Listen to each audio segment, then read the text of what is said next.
I think from an outsider's perspective, though, like looking in, because masters tend to not be so extroverted or post as much, it looks like there's not that many people involved until you really, really, look into it and go, oh, crap, there's a lot of masters here. What I hate seeing, just between you and me, but what really gets on my wick, though, is when people will post, them doing an extraordinary lift or whatever, and they'll post their age on top of the video. 52 years old, or 74 years old.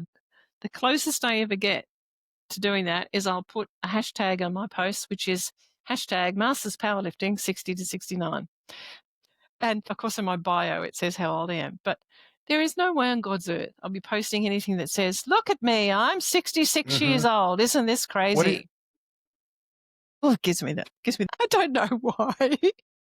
I think it's because of, I really think it's because of that concept in, why should the bar be set down here?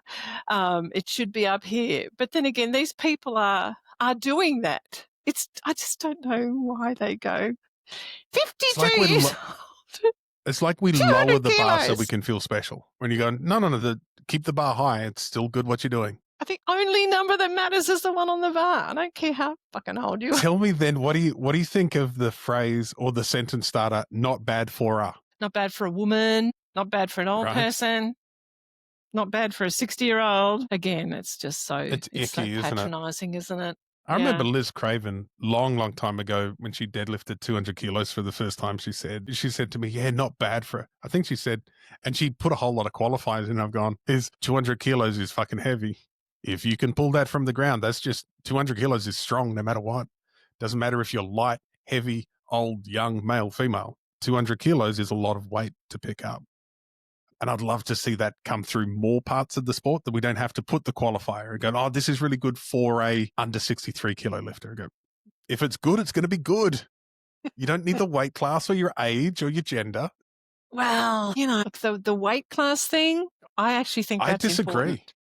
I disagree. I think that's one of the worst things that we do in strengths is we start talking about relative strength. I hate it. All right, because my dots, we talk about relative strength, we talk about dots, and my dots are appalling because I'm so fat. Yet you're bloody strong. The absolute load.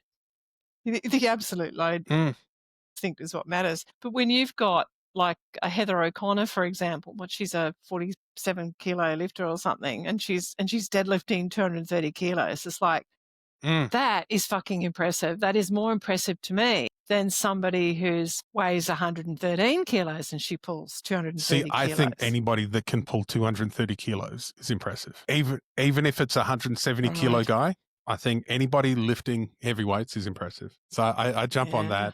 The other one, I know Daniel Macri, and I'm not always sure if I believe this or not, but he always says, if you need a calculator to tell people you're strong, maybe you need to train more. Idea. Yeah. I don't know. It's just that we compete in weight class sport. So why wouldn't the weight class be? But we also compete in age categories and you only need as well. To go to the, so if the age isn't relevant, then the weight class isn't relevant either. Of course we do. Yeah. Well, that's why I'm kind of saying the only number that matters is the one on the bar.